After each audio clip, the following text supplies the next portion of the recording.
Class 10 का mathematics study करने वाले हैं, जिसमें ये चैप्टर 5 होगी समांतर श्रेणी।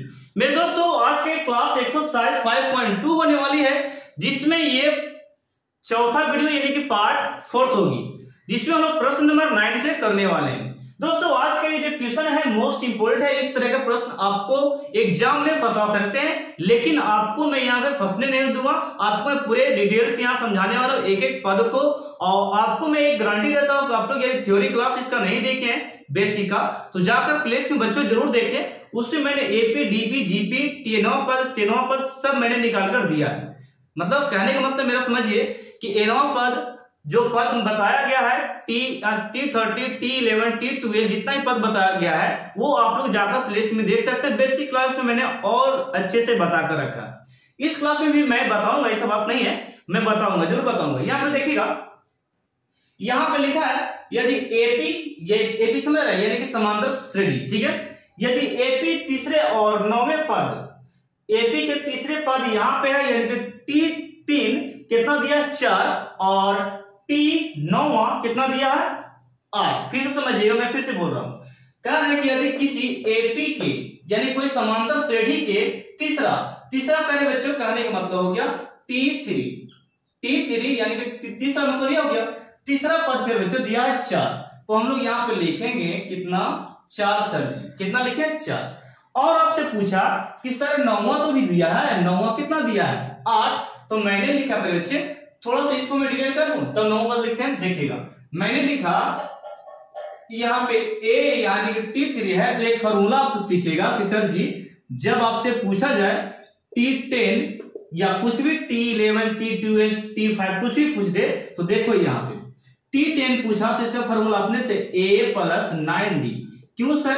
इसको एक घटाकर यहाँ पे लिख दिया जाता है। आपसे यदि पूछे कि T14 के फॉर्मूला बताओ, A + 13D हो गया, बात समझ गए, एक घटा के लिखे ना। फिर आपसे पूछे T99 का फॉर्मूला बताओ, A + 98D हो गया। बात को समझिए मैं क्या कहना चाहता हूं, यानी कि बच्चों एक घटाकर लिख दिया जाता है। बात समझ गए? चलिए आते हैं यहाँ पे। तो T3 है तो फॉर्मूला आपका क्या होगा वो बताना। यानी पहले बच्चे मैंने सीखा A + क्या सीखा 2D। क्यों सर? एक घटाकर लिख दिया, फॉर्मूला हमारा बन गया, यानी कि यहाँ पे 4 हो गया, और ये समीकरण क्या हो गया फर्स्ट, समीकरण क्या हो गया फर्स्ट। यानी कि मैंने अभी काम जो किया तीसरा पर चौथा पर किया, यानी कि तीसरा पद 4 दिया हुआ था, सॉरी 9वां पद पे बच्चों दिया है 8, यानी कि हम लोग लिखेंगे और करके यहाँ पे लिखते हैं कि T9 बउआ T9 माइनस कितना दिया है 8 दिया है, और यहाँ पे इसका A + 8D लिखेंगे। क्यों सर? क्योंकि ये घटाकर लिखा जाता है, फॉर्मूला का नियम है। चलिएगा, अब यहाँ पे इसको मान लेते समीकरण क्या मान लेते सेकंड। थोड़ा सा मैं इसको इरेज कर लूं, आप लोग कहें तो ये वाला, चलिए इरेज कर लेते हैं। अब क्या बच्चों देखिए, मैं यहाँ पे लिखता हूं कि सर जी मैंने क्या लिखा, समीकरण फर्स्ट एवं सेकंड से फर्स्ट वाला मेरा क्या है, यानी कि A + 2D है, बराबर में 4 है, और A + 8D है, और बराबर में कितना -8 है। इसको चेन करो, यानी कि यहाँ पे चेन करते हैं किस प्रकार वो जरा देखना। यहाँ पे SUB यानी कि सब्ट्रैक्ट लिख दिए। अब क्या बच्चों यहाँ पे देखिए, प्लस था तो माइनस, प्लस था तो माइनस, प्लस, अब यहाँ पे देखो थोड़ा सा गड़बड़ हो जाएगा, प्लस है तो माइनस, प्लस है तो माइनस, ये माइनस हो तो क्या होगा प्लस, ये कट गया मेरे बच्चे। 8 में से 2 घटाओ तो ये -6 बचेगा। अब यहाँ पे एक स्टेप और भी सुन लो, यानी कि ये माइनस में तो प्लस हो गया, 8 4 कितना हो गया 12। सर 12 कैसे वो जरा देखिए, ये पहले से माइनस में था, सब्ट्रैक्ट को चेंज किया तो माइनस चेंज होता है। यहाँ पे 8 और 4 कितना हो गया 12। अब यहाँ पे D तो बचल है ना, D बचल। अब यहाँ पे देखो पहले मैं क्या लिख रहा हूं, यहाँ पे मैं इसको काटता हूं, 6 दूनी कितना, 6 दूनी 12, यानी कि 2 बार में ये मैंने इसको उखाड़ दिया, यानी कि -D बराबर कितना हो गया 2। और किसी भी अक्षर के पास माइनस नहीं रहता है, यानी कि D बराबर 2, D क्या हो गया 2। यही वाला मान को आप समीकरण फर्स्ट में रखें, चाहे प्यारे बच्चों सेकंड में रखें, तो A का वैल्यू निकलेगा। बोलो किस में रखें, फर्स्ट में रख दें। रखेगा समीकरण फर्स्ट में ए का डी का मान रखने पर लिख सकते इस प्रकार आप लोग। फर्स्ट में क्या है, ए प्लस 2d बराबर में सर जी 4, यानी कि ए का वैल्यू कितना है, ए का वैल्यू तो नहीं है, ए और डी का वैल्यू कितना 2 दिया है, डी का वैल्यू कितना उठाएंगे 2 और बराबर कितना 4, यानी कि यहाँ पे a बराबर 2 दूनी 4 हो गया और बराबर में कितना 4, और ये 4 से 4 आप काट सकते हैं, चाहे तो उस तरफ लेके जाके काटो चाहे इस तरफ, बस आते कि देखो यहाँ पे कंडीशन है, कंडीशन 1 है कि यहाँ प्लस प्लस 4 है और RHS में प्लस 4 है। यानी कहने का मतलब ये हो गया कि अंक सेम दिखना चाहिए पहली बात, और दूसरा बोल सकते कि प्लस में होना चाहिए, प्लस प्लस दोनों होना चाहिए और माइनस माइनस दोनों होते, यहाँ प्लस होगा तो यहाँ भी प्लस होना चाहिए, माइनस यहाँ होगा तो यहाँ भी माइनस होगा। इस स्थिति में आप काट सकते हैं इस अंक को। मैंने क्या बोला, फिर से रिपीट करता हूं, अंक सेम सेम होना चाहिए पहली बात, दूसरी बात चिन्ह यानी कि चिन्ह को सेम होना चाहिए, तब जाके ये कटेगा इस प्रकार, ठीक ना। और नहीं तो आप इसको उस तरफ लेके जाइए, यानी कि प्लस से माइनस होगा तो भी तो कट के 0 आएगा। ओके, अब यहाँ पे a बराबर आपका जो आ गया, यहाँ पे कितना के बच्चे, यहाँ पे आप लिख सकते हैं 0, क्या लिख सकते हैं 0, यानी a का वैल्यू ये आ गया आपका इतना, प्लस को उस तरफ लेके जाएंगे तो क्या होगा माइनस, यानी कि खत्म हो जाएगा, तो a का वैल्यू कितना बच गया 0। अब यहाँ पे a का 0 और यहाँ पे बता रहा है कहां गया जी, हाँ d का वैल्यू 2 है, तो आपसे पूछा क्या है कि कौन सा पद शून्य होगा, यानी कि कौन सा पद शून्य होगा, यानी कि 0 जो दिया है यहाँ पे 0 जो ये दे चुका है, tn का वैल्यू दे चुका है, यानी हम लोग लगा सकते हैं यहाँ पे tn बराबर 0। कौन सा पद शून्य हो गया, यानी कि अंतिम पद शून्य होगा, कौन सा पद शून्य होगा, कौन सा पद, यानी कि अंतिम पद शून्य होगा।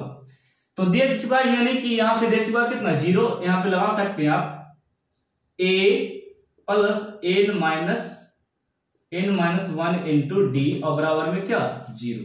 यहाँ पे देखिए a का वैल्यू कितना निकाले 0 है, तो यहाँ पर 0 लिख सकते हैं और प्लस का प्लस, यहाँ पे n माइनस 1 और इंटू डी का वैल्यू कितना है 2 निकला है, 2 निकाल दी, और यहाँ पे बराबर में कितना 0, तो यहाँ पे 2 में n से कीजिएगा तो यहाँ पे कितना आ जाएगा, यहाँ पे 2n आएगा, और 2 में यदि आप 1 से गुना कीजिएगा तो यहाँ पे कितना आ जाएगा बच्चों -2 आ जाएगा। फिर से रिपीट करता हूँ, 2 में n से गुना किया मैंने 2n, और 2 में 1 से किया -2 और बराबर में कितना है 0।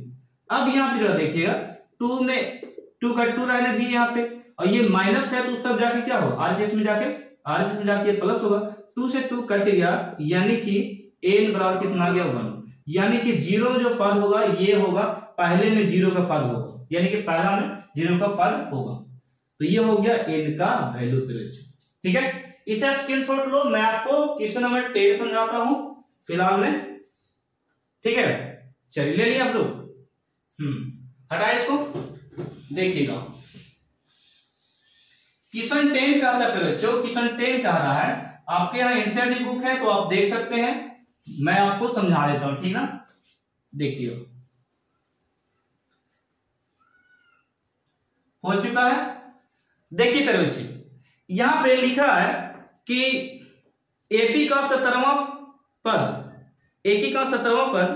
10वें पद से अधिक है, यानी कि 17वां कहने का मतलब हो गया, ये क्वेश्चन 10 है, 17वां यानी कि T17, 17वां कहने का मतलब ये हो गया एक किसी एपी का 17वां पद उसके 10वें पद से 7 अधिक है, यानी कि यहाँ पे 10वां पद यानी कि T10 कह रहा है कि 17वां पद जो है 10वें पद से कितना अधिक है 7 अधिक है, कितना अधिक है 7 अधिक है, अधिक मतलब प्लस करेंगे, अधिक मतलब क्या करेंगे प्लस, तो पूछ रहा है कि सर्वांतर क्या होगा बताइए, सर्वांतर क्या होगा। ओके, तो देखो हम लोग क्या करने वाले यहाँ पे, जरा देखिएगा इसका सर्वांतर निकालना हम लोग को डी। चलिए क्वेश्चन थोड़ा सा डिफिकल्ट है यहाँ पे लेकिन हो जाएगा। यहाँ पे देखिए बच्चों, यहाँ पे क्या है कि a, इसका फॉर्मूला आप लोग को पता होगा, अभी मैंने बताया कि किस प्रकार a प्लस 16d लिख सकते हैं, a प्लस 16d इसका फॉर्मूला हो गया, और इसका फॉर्मूला आप लिख सकते हैं a प्लस 9d, और प्लस में कितना हो गया 7। ये फॉर्मूला कहां से आया आप लोग दिमाग थोड़ा सा लगाओ, यानी कि ये मैंने कहां से लिखा और ये कहां से लिखा, a घटाकर 9d, a घटाकर 16d, बाकी फॉर्मूला वही है। इस प्रकार आप a से a को काट सकते हैं। क्यों सर, क्यों काटिएगा a को? क्योंकि पहले बच्चे मैंने बताया कि जब अंक समान होता है, अक्षर समान होता है और चिन्ह समान हो जाए, यानी कि ये भी प्लस में ये भी प्लस में a है, तो इस तरफ बराबर को इस तरफ और बराबर को इस तरफ, यानी कि LHS में RHS में आप काट सकते हैं। ओके, फिर से मैं रिपीट करता हूं, LHS में और RHS में यदि अंक समान हो जाए या अक्षर समान हो जाए और उसका चिन्ह भी समान हो जाए तो आप काट सकते हैं, यानी कि a दोनों समान था, बराबर था, तो काट दिए हम लोग। अब यहाँ पे जो बच गया फिर बच्चों, यहाँ पे 16d बचा। कितना बचा? 16d, और यहाँ पे 9d बच गए, 9d और प्लस में 7। अब यहाँ पे बिल्कुल इजी है कि सर 16 लिख सकते हैं और ये प्लस में 9d है, तो इसका जाति की ओर लेके चलो ना, तो यहाँ पे ये हो गया 9d और बराबर में 7। इसको घटाओ फिर बच्चों, तो ये हो गया 7d और यहाँ पे बराबर में 7 बच रहा, 7 से 7 कट गया, यानी कि मेरे बच्चों यहाँ पे 1 आ गया, एक बार में कटा गया था, यानी कि ये हो गया आंसर। बात समझ में आया? चलिए, ये बात बहुत इजी था। यहां पे लिखता है ना, बहुत अच्छा क्वेश्चन आ गया कि एपी का कोई पद दिया क्वेश्चन नंबर 11, यानी क्वेश्चन नंबर 11 में कहता है कि एपी सर जी क्या है वो जरा देख लो। एपी में दे चुका है 3 है मेरे बच्चों और 15 दिया है, कितना दिया? 15, और यहां पे दे चुका है 27 और ये हो गया 39 डॉट डॉट डॉट। ठीक है, बात इस प्रकार समझ रहे हैं आप लोग? एनसीईआरटी बुक रखें अपने पास, ठीक है, आपके यहाँ हो तो। कह रहा है कि 39 दे चुका है, तो अब बोल रहा है ना कि कौन सा पद उसके 54 पद से कितना अधिक है? 132 अधिक है। 54 पद से 132 अधिक है, यानी कि बोल रहा है इसका सबसे पहले मैं निकाल दूं, थोड़ा सा देखिएगा, इसका मैं निकालना चाहता हूं, क्या फॉर्मूला हुआ इसका? देखिए, मैं लिखता हूं Tn बराबर, ये आपका a का वैल्यू होता है, आप लोग को पता है, तो सबसे पहले इसका formula a plus n minus 1 और गुने में d हो गया। ओके, अब यहां पे जरा देखिए, ये वाला वैल्यू और वो वाला वैल्यू हम लोग बराबर कर सकते हैं, लेकिन यहां पे मैं बता देता हूं कि यहां पे a का a मैंने लिखा और n का n, सॉरी यहां पे देखिए थोड़ा सा, यहां पे a का वैल्यू कितना? 3 है, तो 3 मैंने लिखा और n का n मैंने लिखा और 1 का 1। क्यों सर? क्योंकि n का वैल्यू यहां पे दिया नहीं है, समझ रहे हैं, लेकिन d का वैल्यू है। 15 में से आप यहाँ पे t2 में से t1 को घटाइएगा, आप लोग को पता होगा t2 माइनस t1 करते हैं ना, तो इतना से ये घटाएंगे तो ये आ जाएगा कितना बच्चों? ये आ जाएगा आपका 12।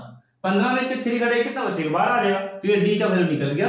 अब यहाँ पे 3 और 12 में इतना से गुना करो तो ये हो गया आपका 12n, यानी कि यहाँ पे 12n यानी कि 12n हो गया, और फिर 12 में फिर 1 से गुना करो तो ये -12 हो गया, -12। नेक्स्ट स्टेप में 12 में से 3 घटाओ, यानी कि यहाँ पे 12n बचेगा, पहले 12 में से 3 घटाएंगे तो -9। इसको रह दो tn का वैल्यू, इसको फर्स्ट कर लो, ठीक ना। अब आगे प्रश्न को पढ़िएगा, लिखता है कि 54 पद से 132 अधिक है, यानी कि यहां पे लिख सकते हैं, ये जो दे चुका है ना, अब और करके दोनों को लिखते हैं, ये वाला 12n माइनस 9 कहता 54 पद, यानी कि t54 और इससे कितना अधिक है? तो 132 अधिक है, 132 अधिक है। अब यहाँ पे डायरेक्टली मैं लगाने वाला हूं, यहाँ पे देखना कि a का वैल्यू यहाँ पे 12n का 12n हो गया और -9 का 9 हो गया। इसका फॉर्मूला आप दे सकते हैं a प्लस 54, यानी 54 के यहाँ पे कितना होगा? 53d, कितना होगा? 53d, और ये हो गया 132। क्या होगा बच्चों? 132, यानी कि 54 पद से 132 अधिक था वो पद, और जो पहले वाला tn निकाले वो दोनों का आपस में क्या कर दी? बराबर, क्योंकि दोनों tn वाला वैल्यू हो गया। यहाँ पे देखिए ये हो गया 12n माइनस 9, बराबर में क्या है वो जरा देखो, बराबर में क्या है? a का वैल्यू कितना बैठा सकते हैं? a का वैल्यू सर जी 3 है, तो यहाँ पे 3 बैठा सकते हैं। 53 का 53d, और d का वैल्यू कितना निकाले थे यहाँ पे? तो 15 में से 3 को हटाए थे, d का वैल्यू कितना निकला था? 12, तो यहाँ पे आप 12 बैठा सकते हैं, और प्लस में 132, ठीक ना। नेक्स्ट स्टेप में आपका है ये 12n और माइनस में 9 और बराबर में देखिए क्या है, ये वाला 3 का 3, रुक जाओ थोड़ा सा, ये 3 इसको मैं दे देता हूं, यानी कि यहाँ पे 135, ये और ये दोनों को जोड़ दिया तो कितना हो गया 135, और 35 और 12 को थोड़ा सा गुना कर दो कहीं पे, मैं यहाँ पे गुना कर देता हूं, 12 और 35 को गुना, यहाँ पे देखिए 3 हो गया, 3 दूनी 6 और 5 दूनी 10 बच्चे, और यहाँ पे 3 एकम 3 और 5 एकम 5, यानी कि 636, 600 कितना आ गया 36, इसको गुना करके 636 आ गया, यानी यहाँ पे मैंने लिखा 636। इसको स्क्रीनशॉट लो थोड़ा सा, मैं इसको इरेज करता हूं, ठीक ना, यहाँ पे। चलिए ये हो गया कंप्लीट। अब देखिए थोड़ा सा मैं बताता हूं, ये 636 लेके चला हम लोग गुना करके। अब यहाँ बच्चों देखिए ये दोनों को आप ऐड कर सकते हैं, तो यहाँ पे आप ये भी तो लिख सकते हैं कि सर जी मैंने लिखा 12n, यानी कि 12n, और माइनस में कितना दे चुका है 9, माइनस में 9 आपका है, और बराबर में फिर बच्चों इसको ऐड कीजिएगा, तो ये 6 और 5 11 के 1 हो गया, और ये 3 3 6 और 1 कितना हो गया 7, और ये 7 और 1 कितना हो गया, सॉरी 6 और कितना हो गया यहाँ पे 7। अब यहाँ पे नेक्स्ट लेवल में चलते हैं कि सर जी 12n बराबर यानी कि 771, और ये माइनस यहाँ पे आके क्या हो गया प्लस, बात समझ गए, माइनस आके क्या हो गया प्लस। अब यहाँ पे जरा देखना कि इसको मैं क्या कर सकता हूं, यहाँ पे कि 12n है क्या बच्चे, यहाँ पे एक में 9 से ऐड कीजिएगा तो यहाँ पे 10 हो जाएगा, कितना होगा 10 के 0, यहाँ पे एक पैसा दे दिया, यानी कि 700 कितना हो गया 80। तो आप लोग जानते हैं कि 12 6 के 78 होता है, यानी कि 60 बार में कटा, यानी कि n का जो वैल्यू निकला, n का बच्चों 60 निकला, 60, ये हो गया आपका आंसर।